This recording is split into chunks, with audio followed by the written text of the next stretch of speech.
Good evening, ladies and gentlemen. Welcome to Storytime with Mama Wads. I'm your hostess, Mama Wads. Unfortunately, we didn't get to finish our series of serendipity books yesterday, so I'm going to finish the last two tonight. We're going to continue reading with Trafalgar True. This is another serendipity book by Stephen Cosgrove. And we're going to go ahead and start.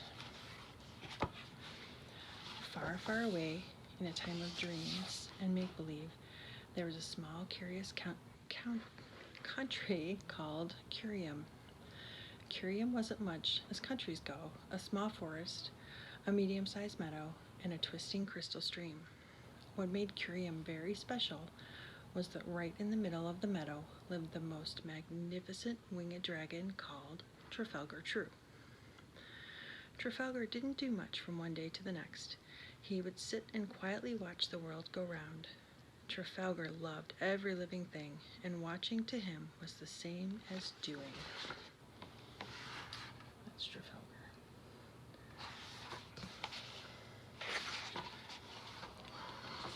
Trafalgar would watch the flock of birds as they flew from tree to tree. He would watch a turtle or two as they crawled across the meadow, but most of all, he loved to watch the furry little creatures called kith and kin.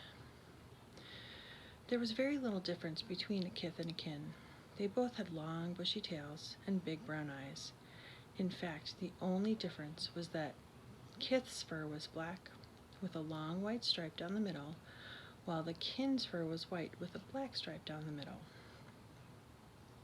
All day, every day, they would skitter about the forest, playing games with one another in the happiest of ways, filling Trafalgar with love for them all.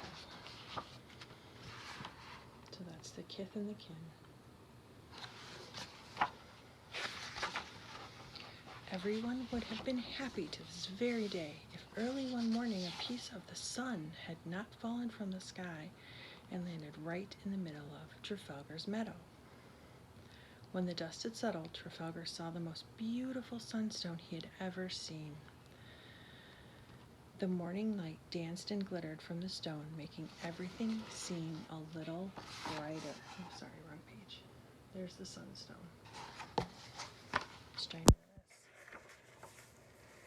It couldn't have been more than a moment or two before all the kith and kin had gathered around to gaze at the sunstone's beauty. They were oohing, eyeing at its brilliance, when either a kith or a kin pushed someone else to get just a little closer. Soon, kith were pushing kin, and kin were pushing kith. "Quit your pushing," snarled a fuzzy little kin. "Just stand back. In a minute, I'll let you see my stone." "Your stone," growled the kith. "It landed on our side of the forest. This stone belongs to the kith." And so it went throughout the day, with the kin grumbling, the kith pushing, and Trafalgar watching in disbelief. There you go. Like brothers and sisters, or sisters and sisters, or brothers and brothers.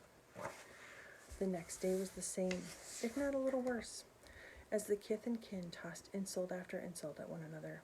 Why, one poor kith was even tripped as he walked down the path. As he picked himself up, he could hear laughter coming from the bushes around him. "Dumb old kith," giggled the kin.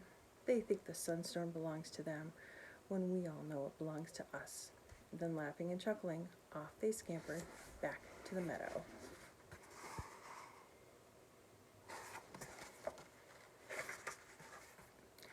Trafalgar True sat and watched unnoticed, where before there was a pleasant little meadow filled with love, there was now nothing but a field of bitterness and jealousy.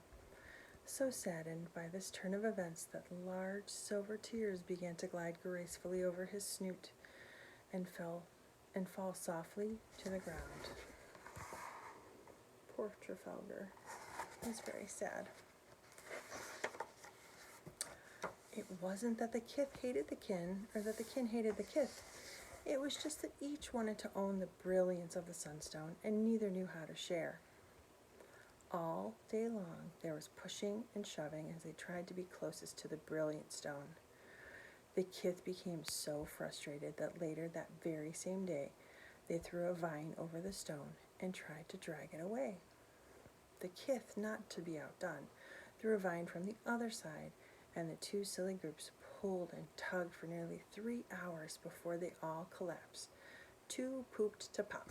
A very old phrase.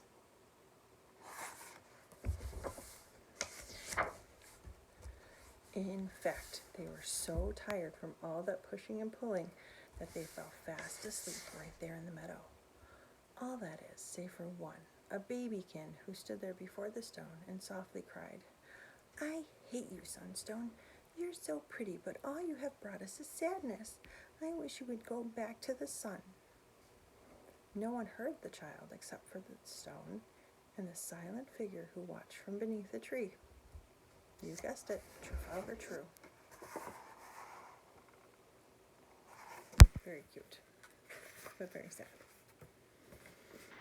A sad and in trouble Trafalgar thought.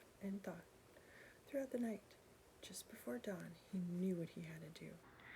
He quietly flexed his wings once or twice, then gently flew to the magnificent stone. With all his might, he clutched the sunstone firmly in his arms and began to fly towards the sun, as the morning light was just breaking through the trees.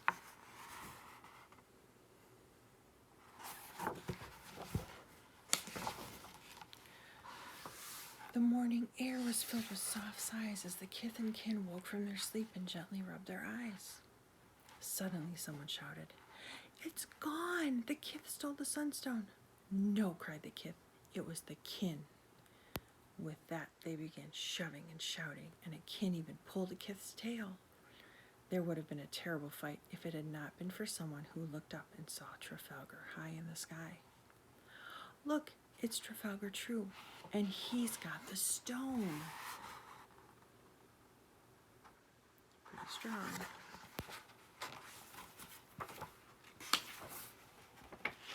"Oh no," cried the babykin. "Trafalgar is trying to fly the stone back to the sun." As the kith and kin gazed into the sky, they realized what they had done. "But he'll be killed," they moaned. "We've got to stop him." They all looked at one another, trying desperately to think of a way to reach Trafalgar. Suddenly, one furry kith snapped his fingers and said, "I know. We must all shout together. With all of our voices united, he will surely hear us." Very smart.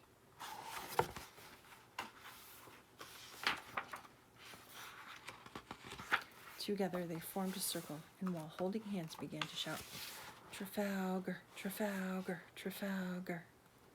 For a moment it looked as though the plan was going to fail, but then Trafalgar heard the echo of his name. He slowly turned in the sky and looked down on the creatures below. "You cannot fly to the sun, for if you do, you will surely die," they cried. Our selfishness and greed has almost destroyed you as well as our friendship. Please come back." Trafalgar smiled softly and then began to glide gently back to the land of Curium. Look at, they're all finally working together.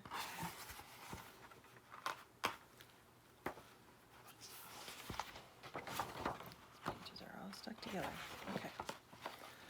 From that time forward, kith and kin shared and shared alike in the meadows of Curium. They would play around the sunstone in the happiest of ways, filling Trafalgar with love for them all.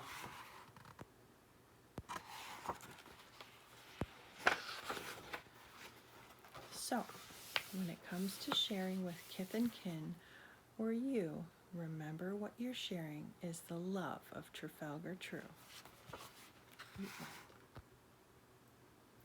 Such a sweet story. All right. So I just read to you Trafalgar True by Stephen Cosgrove. Hopefully you might have picked this one. Again, you have to pick 4 of them this week. I hope you enjoyed it, and we'll read the next book shortly. Thanks for joining me. Good night.